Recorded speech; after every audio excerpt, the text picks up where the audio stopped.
जय हिंद दोस्तों। तालिबान मुद्दा कई वर्षों से चर्चा में बना हुआ है और आने वाले कई वर्षों तक यह चर्चा में बना रहेगा। वर्तमान में इसकी चर्चा बढ़ गई है, वर्तमान में इस पर अधिक डिस्कशन हो रहा है। उसका सबसे बड़ा पर्सपेक्टिव है, सबसे बड़ा कारण है कि अमेरिका ने कहा है कि वो फाइनली अफगानिस्तान से एग्जिट कर जाएगा 11 सितंबर 2021 तक। 11 सितंबर 2021 तक अफगानिस्तान से एग्जिट कर जाएगा। 11 सितंबर का दिन विश्व के इतिहास का सबसे महत्वपूर्ण दिन था, क्योंकि इसी दिन अमेरिका पे आतंकवादी हमला हुआ था और इसके 20वीं वर्षगांठ यानी 11 सितंबर 2021 तक वो फाइनली अफगानिस्तान से एग्जिट कर जाएगा, ऐसा कहना है अमेरिका का। अगर अफगानिस्तान से अमेरिकी सेना निकल जाती है, नाटो की सेना निकल जाती है, ऐसी कंडीशन में तालिबान की वहाँ भूमिका बढ़ जाएगी।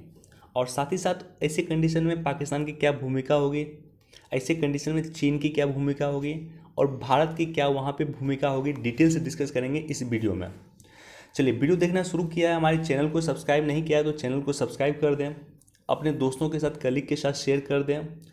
कोई क्वेश्चन पूछना है, कोई सुझाव देना चाहते हैं, कमेंट सेक्शन में दे सकते हैं और वीडियो को निश्चित तौर पर लाइक कर दें।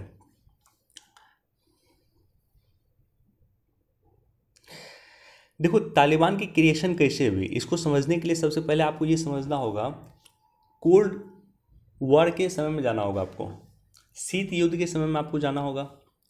ये जो है ये रशिया अमेरिका है और ये आपको दिख रहा है ये रशिया था। विश्व की दो महाशक्ति के बीच में कोल्ड वॉर स्टार्ट हुआ था द्वितीय विश्व युद्ध के बाद। कोल्ड वॉर में क्या था कि दोनों एक दूसरे से लड़ाई नहीं करते थे, आपस में डायरेक्ट रूप से नहीं टकराते थे, क्योंकि दोनों ही परमाणु संपन्न देश थे, दोनों एक दूसरे से आपस में नहीं टकराते थे। लेकिन तमाम वो काम करते थे जो एक दूसरे को प्रतिरोध करने का काम करती है, तमाम वो काम करते थे कि जो एक दूसरे को नीचे करने का काम करते थे। तो ये कंडीशन हुआ था, इसी को कहा गया है कोल्ड वॉर। कोल्ड वॉर में जो है अमेरिका का जो एलाई था उसको कहा गया था नाटो। नाटो की स्थापना हुई थी, अमेरिका के मिलिट्री एलाई था। और इसी तरह से रसिया का जो मिलिट्री एलाई था उसे कहा गया वार्सोवा पैक्ट। वार्सोवा अधिनियम के द्वारा, वार्सा अधिनियम के द्वारा रशिया की जो है मिलिट्री एलाई की स्थापना किया गया था। अमेरिका का अगर आप मिलिट्री एलाई देखोगे तो अमेरिका था, यहाँ पे आपको दिख रहा है कनाडा था, और पश्चिमी यूरोप के कई सारे देश थे, जिसमें ब्रिटेन था, जिसमें फ्रांस वगैरह था। टर्की भी इनफैक्ट नाटो का सदस्य था, जो अभी भी है। वहीं दूसरी तरफ रशिया का यानी यूएसएसआर का अगर आप देखोगे एलाई, तो ये खुद था, रूस था, और इसके अलावा यहाँ पे जो दिख रहा है आपको, यहाँ पे पूर्वी यूरोप के कई सारे देश थे, पोलैंड वगैरह उसमें इस समय में शामिल थे, ये थे आपको रशिया के एलाई थे। अब देखो यहाँ पे चलते हम लोग अफगानिस्तान की तरफ। अफगानिस्तान जो है रसिया अफगानिस्तान की सीमा टच करती थी, क्योंकि बहुत सारे जो देश थे 1990 से पहले, बहुत सारे देश, कजाकिस्तान वगैरह जो था, किर्गिस्तान था, तुर्कमेनिस्तान था, ये सब जो देश था ये सारा का सारा था रसिया का पार्ट। तो रसिया की सीमा टच करती थी अफगानिस्तान को, यहाँ पे आपको दिख रहा। और इसके नीचे जो यहाँ पे ये पाकिस्तान, देखो ये सब जो देश दिख रहा है आपको, इस पे अमेरिका का प्रभाव था। जो हल्का ब्लू है उस पर अमेरिका का प्रभाव था, जिसमें ये सारा का सारा देश दिख रहा है। अफ्रीका के कई सारे देश आपको दिख रहे होंगे, ऑस्ट्रेलिया आपको दिख रहा होगा, यहाँ पे इंडोनेशिया वगैरह दिख रहा होगा। इस पे अमेरिका का प्रभाव था, अमेरिका के एक तरह से कह सकते हो एलाई था। इसी तरह से आपको यहाँ पे दिख रहा होगा ये जो देश है सऊदी अरब है। सऊदी अरब अमेरिका के एलाई था, काफ़ी पुराना एलाई था, और वर्तमान में भी अमेरिका के एलाई है सऊदी अरब। और पाकिस्तान किसके पक्ष में था, तो अमेरिका के पक्ष में था। भारत किसके पक्ष में था, तो भारत ना तो अमेरिका के पक्ष में था ना रसिया के पक्ष में था। भारत ने साइन किया था नेम, नॉन अलाइंड मूवमेंट, गुट निरपेक्ष आंदोलन को भारत लीड कर रहा था। भारत ना तो रसिया के पक्ष में था और ना ही अमेरिका के पक्ष में था। अब देखो यहाँ तक ये बेसिक जानकारी है। अब आपको कहानी को आगे बढ़ाते हैं। अफगानिस्तान में रशिया ने इंटरवीन करना शुरू किया था, और इंटरवीन करना शुरू किया था बहुत पहले से। द्वितीय विश्व युद्ध के पहले से ही अफगानिस्तान में रशिया ने इंटरवीन करना शुरू किया था। इनफैक्ट द्वितीय विश्व युद्ध के बाद रशिया के कुछ सैनिक भी यहाँ पे रहे थे अफगानिस्तान में। तो एक तरह से अफगानिस्तान को अपने आधिपत्य के क्षेत्र में ले जाना चाहता था, अपने अधिकार क्षेत्र में ले जाना चाहता था रशिया। ऐसी कंडीशन में क्या किया कि अमेरिका ने पैसा देना शुरू किया, और ये जो देश हैं, मिडिल ईस्ट के जो देश हैं यानी सऊदी अरब, ये दोनों ने पाकिस्तान को पैसा दिया। अमेरिका और सऊदी अरब दोनों ने पाकिस्तान को पैसा दिया। पाकिस्तान को जो पैसा दिया वो बेसिकली पाकिस्तान के मदरसों पे वो पैसा खर्च किया गया, और पाकिस्तान के जो मदरसा पे खर्च किया गया। पाकिस्तान में मिलिट्री काफ़ी मजबूत रही है हमेशा से। पाकिस्तान ने मिलिट्री ने वो पैसा लिया, अमेरिका से पैसा लिया, और वो पैसा लिया सऊदी अरब से, और वहाँ के मदरसों पे खर्च किया गया। और मदरसों पे खर्च करके जो है एक अच्छा पॉपुलेशन क्रिएट किया गया, बच्चों को एक अच्छा पॉपुलेशन क्रिएट किया गया जिसका नाम दिया गया तालिबान। और इन्होंने क्या किया, अफगानिस्तान के भी जो कई सारे लोग थे उसको ट्रेनिंग देने का काम किया, और अपने लोगों को ट्रेनिंग दिया जिसे हम तालिबान के शख्स में जानते हैं, तालिबान के रूप में जानते हैं। इनकी क्या भूमिका थी? इनकी भूमिका थी कि कहीं पे जाकर के जो आतंकवादी गतिविधि है उसके माध्यम से ये रसिया को बाहर निकलना चाहते थे। कहाँ से? तो अफगानिस्तान से। इसमें बहुत सारे लोग टेररिस्ट बने थे। जो जिहादी कल्चर था इसकी शुरुआत वहीं से हुई, पाकिस्तान के उसी मदरसों से हुई थी। और बेसिकली इसकी शुरुआत करवाया था अमेरिका ने, बेसिकली इसकी शुरुआत करवाया था सऊदी अरब ने। तो जिहाद कल्चर की शुरुआत यहीं पे होती है, जिहाद के नाम पे, कि अल्लाह के नाम पे आपको लड़ना है, अल्लाह का आप काम कर रहे हैं। इस आधार पे लोगों को ट्रेनिंग दिया गया था मदरसों में, पाकिस्तान के मदरसों में। और फाइनली यहाँ पे कई सारे बच्चे जो अफगानिस्तान गए, और अफगानिस्तान में जाकर के जो रशिया का कैंप था वहाँ पे जाकर के वो लोग फट जाते थे, खुद फट जाते थे, राइट। तो इस तरह से तालिबान को क्रिएट किया, तालिबान को ट्रेनिंग दिया था। कौन? तो दिया था पाकिस्तान ने। इस तरह से अपने यहाँ टेररिज्म की शुरुआत की थी किसने? तो पाकिस्तान ने किया था। किसी दूसरे देश के लिए सबसे पहले किया था, और वो किया था रसिया को भगाने के लिए अफगानिस्तान से। और इसके लिए बेसिकली अमेरिका और सऊदी अरब ने पैसा दिया था। किसको? तो पाकिस्तान को। तो बेसिकली विश्व में जो आतंकवाद की शुरुआत होती है वो आतंकवाद की शुरुआत करवाया है अमेरिका ने, विश्व में आतंकवाद की शुरुआत करवाया है सऊदी अरब ने, पाकिस्तान में करवाया। पाकिस्तान की गलती ये रही है कि उसने अपने यहाँ आतंकवाद की शुरुआत की, पैसे लेकर आतंकवादी बनाया पाकिस्तान ने। ये हमेशा आरोप लगाया जाता है पाकिस्तान पे। तो पाकिस्तान ने आतंकवादी बनाया, आतंकवाद की शुरुआत पाकिस्तान ने की। पैसा दिया था आपको अमेरिका ने, पैसा दिया था आपको सऊदी अरब ने। क्यों? क्योंकि अफगानिस्तान से रसिया के सैनिक को भगाना था, अफगानिस्तान से रूस के प्रभाव को समाप्त करना था। और हुआ भी ऐसा, इसमें काफ़ी हद तक सक्सेसफुल रहा।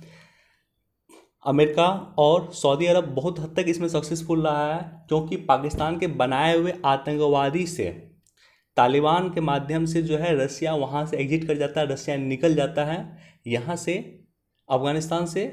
और इस तरह से कहीं ना कहीं पार्शियली रूप से कह सकते हो कि आपकी जीत होती है, अमेरिका की जीत होती है और सऊदी अरब की जीत होती है, क्योंकि रसिया अफगानिस्तान से एग्जिट कर जाता है। और यही कारण है कि अभी भी जो तालिबान मुद्दा चल रहा है उसमें एक बहुत बड़ा पार्टी रसिया भी है। याद रख लेना, तालिबान मुद्दे को सॉल्व करने के लिए मॉस्को वार्ता हुई थी, क्योंकि रूस भी एक बहुत बड़ा पार्टी है। अब देखो, जम्मू कश्मीर में आप जाओगे, कश्मीर में जाओगे तो पाकिस्तान ने क्या किया? पाकिस्तान ने जिहादी क्रिएट किया, एक तरह से कह सकते हो आतंकवादी क्रिएट किया, उसको माइंडसेट बनाया इस तरह कि जो भी आप काम कर रहे हैं अल्लाह के लिए काम कर रहे हैं, ईश्वर के लिए काम कर रहे हैं, भगवान के लिए काम कर रहे हैं। और इस माइंड से उन्होंने आतंकवादी क्रिएट किया, और जिसे अफगानिस्तान जिहाद का नाम उसने दिया था। पाकिस्तान ने इसका नाम जो है अफगानिस्तान जिहाद दिया। और बाद में क्या हुआ कि जब अफगानिस्तान में उसकी पूरी हो गई, उसका जो लक्ष्य था, उसका जो टारगेट था वो पूरा हो गया। उसका टारगेट सिंपल था कि रशिया के सैनिकों को वहाँ से निकालना। तो ऐसी कंडीशन में वो मूव किए थे कश्मीर के तरफ। हमारे देश का जो कश्मीर है उस कश्मीर में उन्होंने यही चीज़ को इम्प्लीमेंट करने का कोशिश किया। उन्होंने कश्मीर जिहाद का नाम दिया और लोगों को कहा कश्मीर में जाकर के जो आतंकवादी घटना की शुरुआत होती है वो याद करो आप 1990 के दशक में होती है, 1989 के दशक में होती है, जब अफगानिस्तान जिहाद कंप्लीट हुआ था उसके बाद उन्होंने कश्मीर जिहाद की शुरुआत की, कश्मीर में टेररिज्म की शुरुआत की। और इसी के बाद हम देखते हैं कि कश्मीर से 5 लाख से अधिक कश्मीरी पंडितों को निकाला जाता है। तो कहीं ना कहीं कुछ ना कुछ इम्पैक्ट हुआ था उस समय में कि जब कश्मीरी जिहाद का प्रयोग किया, कश्मीरी में आतंकवादी भेजने का प्रयोग किया था पाकिस्तान ने। हालांकि अंतिम रूप से वो सफल नहीं हुए थे, और जिस आतंकवाद की शुरुआत उन्होंने किया था पाकिस्तान ने, वही आतंकवाद आज उसको खोखला बनाया है, वही आतंकवाद उसके लिए खतरनाक कंडीशन बन रहा है। वर्तमान में हम देखते हैं कि पाकिस्तान FATF में है। इसका बहुत सारा रीज़न है, एक बहुत बड़ा रीज़न यही है कि आतंकवाद की व्यवस्थित शुरुआत किया था पाकिस्तान ने। तो उम्मीद करता हूं कि ये जो बेसिक कॉन्सेप्ट है ये आपको समझ में आया होगा। अब देखो यहाँ पे इस जो फिगर है, इससे आपको ये समझ में आएगा कि बेसिकली जो ये अफगानिस्तान का है, अफगानिस्तान में जो है तालिबान कितना कंट्रोल करता है और वहाँ की सरकार जो कितनी कंट्रोल करती है। तो ये जो डीप दिख रहा है ये वाला पार्ट, ये सारा का सारा पार्ट जो कंट्रोल करता है वो तालिबान करता है, और जितना भी वाइट दिख रहा है वो कंट्रोल करता है आपको वहाँ का गवर्नमेंट। अफगानिस्तान का गवर्नमेंट कंट्रोल करता है और ये तालिबान कंट्रोल करता है। ये जो लाइट वाला पार्ट दिख रहा है वहाँ पे अफगानिस्तान और तालिबान दोनों के बीच में डिस्प्यूट चलता है। तो बेसिकली अफगानिस्तान में अगर आप देखोगे तो 50% पार्ट लगभग अफगानिस्तान की सरकार गवर्न करती है, और 50% पार्ट लगभग तालिबान गवर्न करती है, मतलब आधे आधे गवर्न करते हैं। यदि USA एग्जिट कर जाता, सोचो अभी USA की सेना वहाँ पे है अफगानिस्तान में, नाटो की सेना अभी अफगानिस्तान में है, फिर भी 50% क्षेत्र पे ही अफगानिस्तान की जो चुनी हुई सरकार है उसका राज है। अगर वहाँ पे एग्जिट कर जाता है अमेरिका और नाटो, ऐसे कंडीशन में तालिबान का जो है प्रभाव काफ़ी बढ़ जाएगा, तालिबान सत्ता में आ जाएगा। एक इम्पॉर्टेंट फैक्ट और मैं दिखाता हूँ जो बाद में मैं डिस्कस करूँगा। ये जो दिख रहा है आपको, ये भी अफगानिस्तान का पार्ट है और ये चाइना है ऊपर में। तो कहीं ना कहीं अफगानिस्तान कनेक्ट होता है चाइना से भी। ये बाद में मैं बताऊँगा कि इसका क्या रिलेवेंस है, क्या इम्पोर्टेंस है।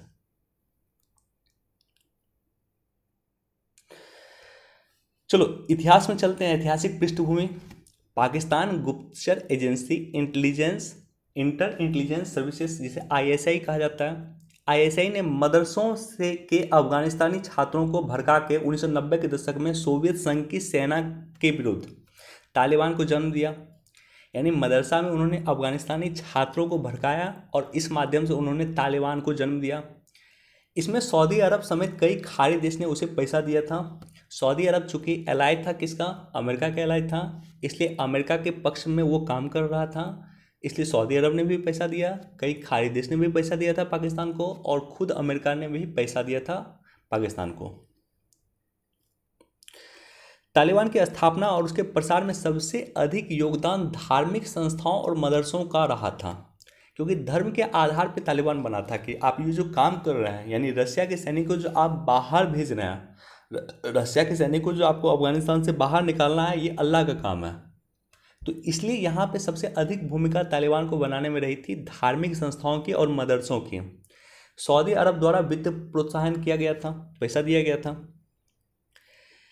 वर्ष 1994 में के आसपास जब तालिबान पहली बार अफगानिस्तान के पटल पे उभरा, उसने पाकिस्तान की सीमा में लगे पश्तूनों के इलाकों में शांति सुरक्षा बहाल करने का वादा किया। उसने सत्ता में आने पे शरिया कानून लागू करने की बात कही और भ्रष्टाचार पे नकेल करने का कोशिश किया। तो 1990 के दशक में तालिबान जो है एक तरह से उभर रहा था अफगानिस्तान में, और ऐसे कंडीशन में अफगानिस्तान से उन्होंने वादा किया अफगानिस्तान के लोगों से कि वो जो है पाकिस्तानी सीमा से लगे पश्तून के इलाके में शांति बहाल करेंगे। और इसलिए आप देखोगे कि पश्तून का जो एरिया है, पाकिस्तान और अफगानिस्तान का जो लगा हुआ एरिया है, वहाँ पे आज भी तालिबान काफ़ी हावी है। साथ ही साथ शरिया कानून लागू करेंगे और साथ ही साथ भ्रष्टाचार को नकेल करने का कोशिश करेंगे। तो ये वहाँ के लोगों से इन्होंने वादा किया था, और यही कारण है कि अफगानिस्तान में तालिबान भी सत्ता में रहा था, और ये सत्ता में रहा था 1996 से लेकर के 2001 के बीच में। 1996 से 2001 तक तालिबान अफगानिस्तान में सत्ता में रहा था। विश्व के कई देशों ने इसको रिकॉग्नाइज किया था। अब देखो 1999 में क्या हुआ, सबसे इम्पॉर्टेंट घटना भारत के साथ हुआ था तालिबान का। भारत का एक विमान था IC-814, IC-814 विमान था। इस विमान को जो है अपहरण किया गया और इसमें तालिबान शामिल था। अब देखो, इस विमान को अपहरण किया गया, तालिबान इसमें शामिल था। अब देखो क्या हुआ, इसमें शर्त क्या रखा था? शर्त रखा था कि एक आतंकवादी जो पाकिस्तान के काफ़ी फेमस आतंकवादी हैं, मसूद अजहर, इसमें यह शर्त रखा था कि मसूद अजहर को रिहा कीजिए, तब जाकर के हम ये प्लेन छोड़ेंगे। अब सोचो, पाकिस्तान का आतंकवादी है, पाकिस्तान का आतंकवादी है मसूद अजहर, उसको छोड़ने के लिए ये प्लेन का अपहरण किया गया था। और प्लेन का अपहरण किसने किया था? तो इसमें तालिबान की बहुत हद तक भूमिका थी। इसलिए भारत और तालिबान के बीच में जो रिलेशन खराब हुआ था, आज भी खराब है इस घटना को लेकर के।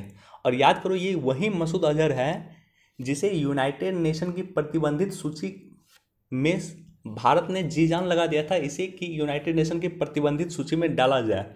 बार बार चाइना इसको इनकाउंटर करता था, चाइना इसको सेव करता था, लेकिन फाइनली इसको आतंकवादियों की प्रतिबंधित सूची में डाल दिया गया। फाइनली भारत सरकार ने रिलीज किया था मसूद अजहर को, जो आज पाकिस्तान में ही है, और हम अपने इस विमान को वापस लाए थे और कई लोगों की हमने जान बचाया था। 1999 की बात है। तो ऐसे कंडीशन में तालिबान के साथ भारत का जो है रिश्ता खराब हुआ था। रिश्ता पहले भी खराब था क्योंकि पाकिस्तान ने तालिबान को क्रिएट किया था, तो स्वाभाविक रूप से तालिबान पर पाकिस्तान का प्रभाव था, तो रिश्ता पहले भी खराब था और इस घटना के बाद रिश्ता और भी खराब हो गया। अब देखो, 11 सितंबर 2001 का दिन विश्व में के इतिहास में सबसे ऐतिहासिक दिन में से एक है। 11 सितंबर 2001 का दिन अलकायदा के आतंकवादियों ने एक साथ अमेरिका पे कई जगहों पे हमला किया। इस जवाब में अमेरिका ने अपनी फौज को अफगानिस्तान में भेज दिया। अलकायदा के हेड जो थे ओसामा बिन लादेन, उसने अमेरिका पे हमला किया, वर्ल्ड ट्रेड सेंटर पे हमला किया, और ऐसी कंडीशन में इसके प्रत्युत्तर में अमेरिका ने अपनी फौज को भेज दिया। कहाँ पे? तो भेजा आपको अफगानिस्तान में। क्यों भेजा? क्योंकि इनका आरोप था कि जो अलकायदा है उसको संरक्षण देने का काम करता है तालिबान शासक। याद करो, 2001 में सत्ता में कौन था अफगानिस्तान में? तो वो तालिबान था। तालिबान सत्ता में था, तालिबान शासक था वहाँ पे। सोचो, एक आतंकवादी संगठन क्रिएट हुआ था जो रसिया को हटाना जिसका काम था, रसिया के सैनिक को बाहर भगाना जिसका काम था, आज वो सत्ता में बैठा हुआ था। तो इसी के तालिबान शासन के संरक्षण में जो है अलकायदा अपने अड्डे बना रहा है। अमेरिका उस हमलों के पीछे अलकायदा के खूंखार आतंकवादी ओसामा बिन लादेन का हाथ मानता है। तो सिंपली ये है, समझो कि अफगानिस्तान पे अमेरिका ने इसलिए हमला किया या अफगानिस्तान में अपनी फौज इसलिए लगाई क्योंकि अमेरिका का मानना था कि तालिबान जो है वो संरक्षण देता है अलकायदा को, तालिबान संरक्षण देता है ओसामा बिन लादेन को। और यही कारण था 11 सितंबर 2001 को जो आतंकवादी हमला के बाद अमेरिका का प्रभुत्व बढ़ गया। अमेरिका अपना सैनिक और नाटो अपना सैनिक भेज दिया था अफगानिस्तान में।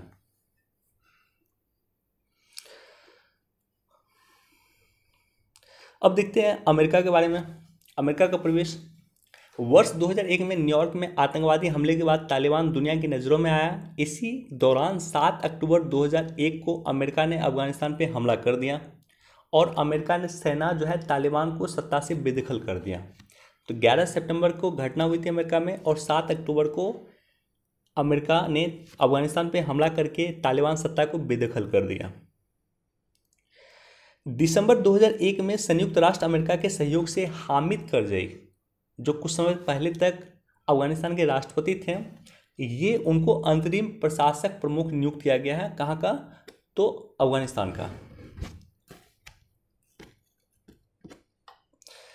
वर्ष 2004 में अफगानिस्तान का संविधान अस्तित्व में आया। संविधान के प्रावधानों के अधीन रहते हुए अफगानिस्तान ने अक्टूबर 2004 में लोकतांत्रिक प्रक्रिया का पालन करते हुए पहले राष्ट्रपति का निर्वाचन किया। मई 2011 को पाकिस्तान के एटमाबाद से 9/11 हमले के मास्टरमाइंड ओसामा बिन लादेन को अमेरिकी सैनिक के द्वारा मार दिया गया।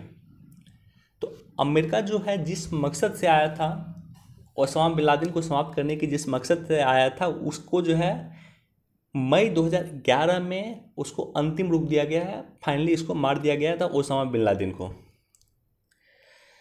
जून 2013 में अफगानिस्तान सेना ने पूरी तरह सुरक्षा का उत्तरदायित्व ले लिया। अब अमेरिकी सेना केवल सहयोगी के रूप में काम करने लगी थी। तो अफगानिस्तान की सेना अफगानिस्तान पे डोमिनेंट हो गई। उन्होंने कहा कि हम अपने देश की सुरक्षा कर सकते हैं। अमेरिका ने कहा ठीक है, आप सुरक्षा कीजिए, हम केवल आपका सहयोग करेंगे। और जैसे ही हम जो डोनाल्ड ट्रंप हैं, अमेरिका के राष्ट्रपति चुने गए हैं 2017 में, उन्होंने कहा था कि अमेरिका से अपनी सैनिक हम वापस कर लेंगे, हमारी काफ़ी खर्चा हो रही हैं। और बिलियंस ऑफ डॉलर खर्च हुए थे, literally billions of dollar America का खर्च हो रहा था अफगानिस्तान में, जो अभी भी हो रहा है। तो डोनाल्ड ट्रंप ने सबसे पहले ये कहा कि वो अफगानिस्तान से एग्जिट कर जाएंगे, और इसको मूर्त रूप दिया जा रहा है, इसको मूर्त रूप दिया जा रहा है जो बाइडेन, जो अमेरिका के वर्तमान राष्ट्रपति हैं। क्यों अफगानिस्तान एग्जिट कर रहा है अफगानिस्तान से अमेरिका? क्योंकि सबसे पहले अलकायदा के प्रमुख का सफाया हो चुका है।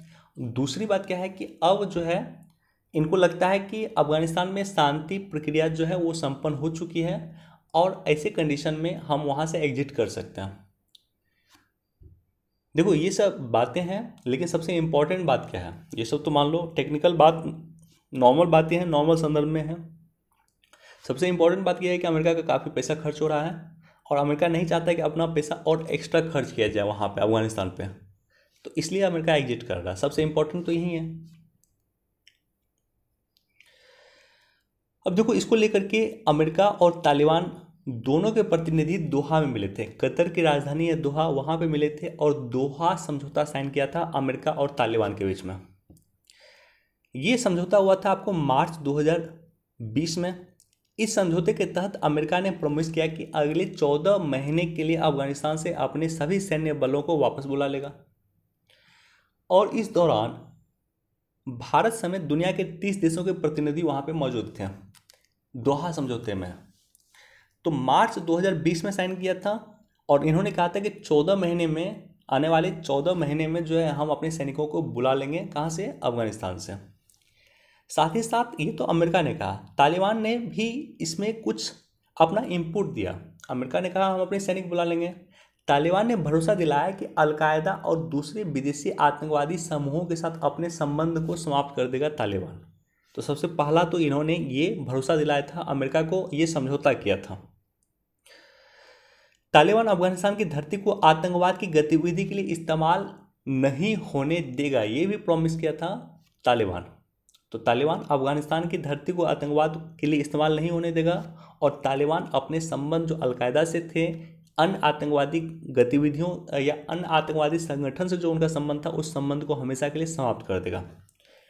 अमेरिका अपनी ओर से अफगानिस्तान के सैन्य बलों को सैन्य साजो सामान देने के साथ प्रशिक्षण भी देगा। तो ये भी कहा है कि जो अफगानिस्तान में जो भी सत्ता आएगी हम उसको प्रशिक्षण देने का काम करेंगे, ताकि भविष्य में जो आंतरिक और बाह्य हमलों से खुद की बचाव कर सके, खुद वो सक्षम हो सके।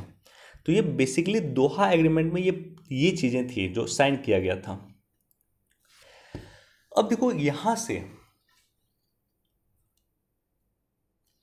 अफगानिस्तान से एग्जिट कर जाते हैं, अफगानिस्तान से चले जाते हैं अमेरिका, नाटो। तो ऐसी कंडीशन में पाकिस्तान की क्या भूमिका होगी?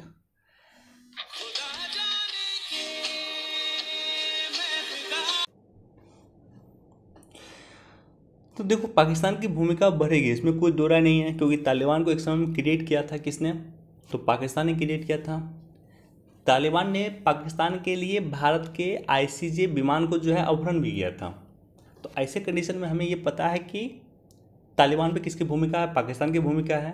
और पाकिस्तान की भूमिका है अगर अफगानिस्तान से वापस चले जाते हैं अमेरिकी ट्रूप्स, जैसा कि हम देख रहे हैं कि कई जगह पे धीरे धीरे तालिबान कब्जा कर रहा है वर्तमान में भी, तो तालिबान की भूमिका बढ़ जाएगी अफगानिस्तान पे। और तालिबान पे किसका भूमिका प्रभाव है?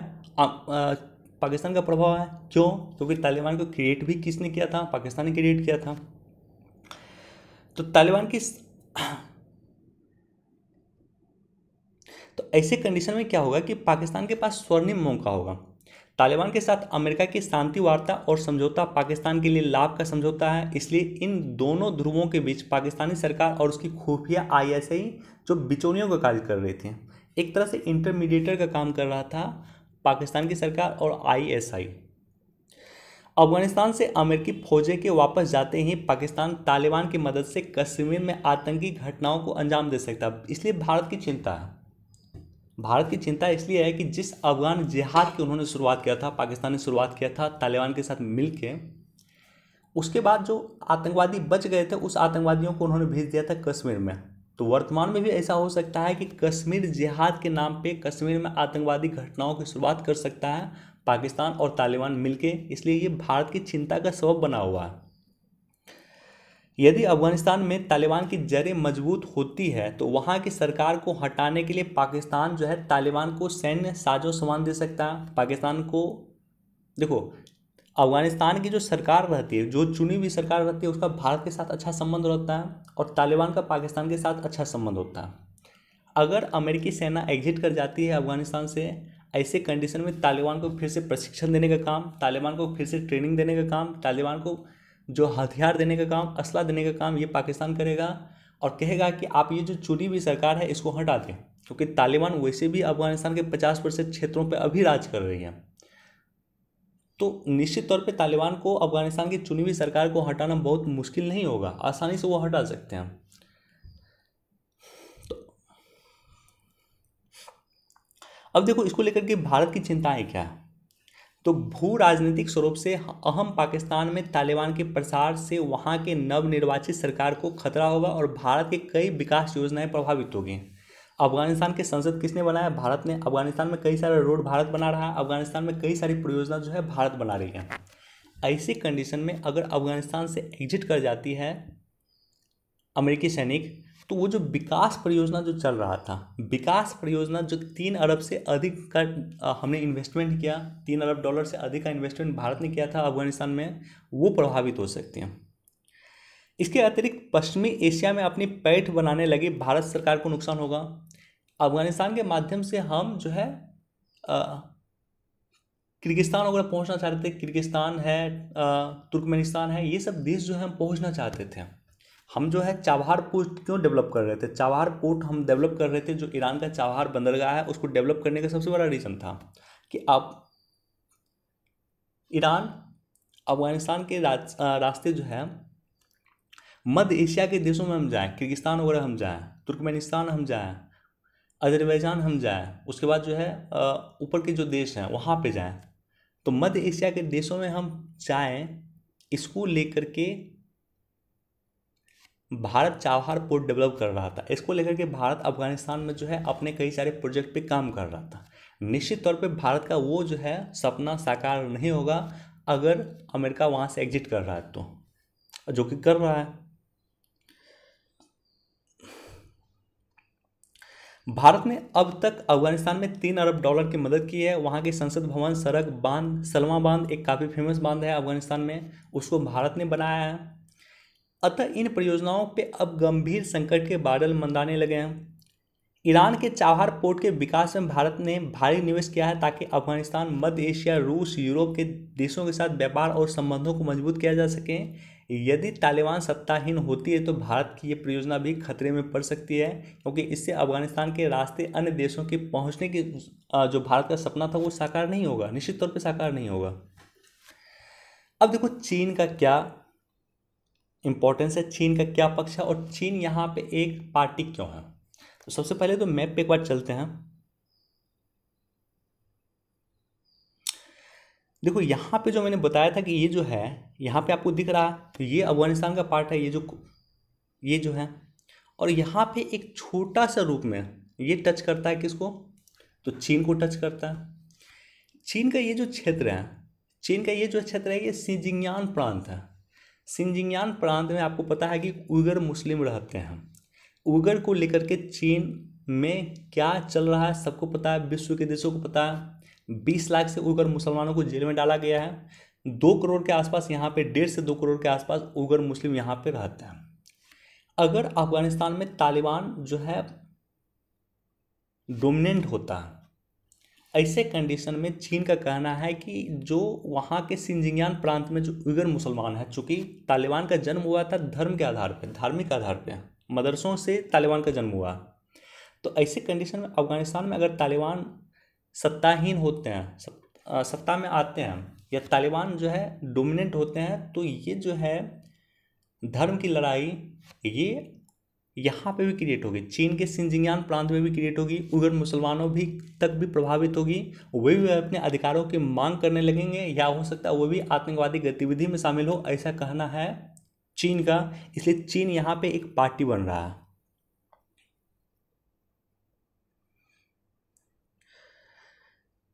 तो अफगानिस्तान का कुछ हिस्सा चीन के सिंजियान स्टेट से जुड़ता है, जहां उइगर मुस्लिम की समस्या है, अतः यह समस्या बढ़ जाएगी, इसलिए चीन इस पर हस्तक्षेप करेगा। चीन का कहना है कि अगर वो अमेरिका एग्जिट करता है तो उसके बाद हम हस्तक्षेप करेंगे अफगानिस्तान में। अब देखो भारत को क्या करना चाहिए। कई सारे राइटर का जो मैंने एडिटोरियल पढ़ा अभी तक, हर एक जगह राइटर का एक कहना है कि भारत को तालिबान के साथ जो है खुल के बातचीत करना चाहिए। तालिबान के साथ भारत को बातचीत का रास्ता अख्तियार करते रहना चाहिए, बातचीत करना चाहिए, एक नया द्वार खोलना चाहिए। जैसा कि पिछले 1-2 दिन से मुझे न्यूज़ में मिल रहा है कि तालिबान के साथ भारत की सरकार जो है वो बातचीत कर रही है, खुफिया तौर पे कर रही है, लेकिन बातचीत का रास्ता खुले रहना चाहिए, क्योंकि तालिबान जो है वर्तमान में, भविष्य में जो तालिबान के जो पास्ट में जो क्रिएशन हुआ उस पर पाकिस्तान का इम्पैक्ट था। वर्तमान में अगर हम तालिबान से बातचीत नहीं करेंगे, और ये तय है कि तालिबान डोमिनेंट हो जाएगा अफगानिस्तान में 11 सितंबर 2021 के बाद, तो ऐसी कंडीशन में जो हमारे विकास का परियोजना जो चल रहा था अफगानिस्तान में वो काफ़ी हद तक प्रभावित हो सकता है। हमारा जो सपना था कि मध्य एशिया तक हम जाएं वो काफ़ी हद तक प्रभावित हो सकता है। और तालिबान से अगर हम बातचीत नहीं करेंगे तो तालिबान पे फिर एक बार पाकिस्तान की डोमिनेंसी और बढ़ जाएगी, जो हम कतई नहीं चाहते हैं। तो इसलिए हम चाहते हैं कि तालिबान से भी बातचीत किया जाए, ये कई सारे राइटर का कहना है, और वर्तमान सरकार भी इस तरह का काम कर रही है, जैसा कि मुझे सुनने में आ रहा है। तो कोशिश किया है मैंने कि तालिबान का क्या मुद्दा है उसको डिटेल से एनालिसिस किया जाए, उसको बेसिक बताया जाए आपको कि कहाँ से इसकी शुरुआत हुई थी, वर्तमान में क्या चल रहा है, अमेरिका वहाँ से एग्जिट कर रहा है, उसके बाद क्या प्रारूप होने वाला है, क्या स्थिति होने वाला है। चलिए, वीडियो देखने के लिए धन्यवाद। कोई चीज़ समझ में नहीं आया तो कमेंट सेक्शन में लिखें, कोशिश करूँगा उसका आंसर देने का। वीडियो को लाइक कर दें और इसको निश्चित तौर पर शेयर कर दें। Thank you.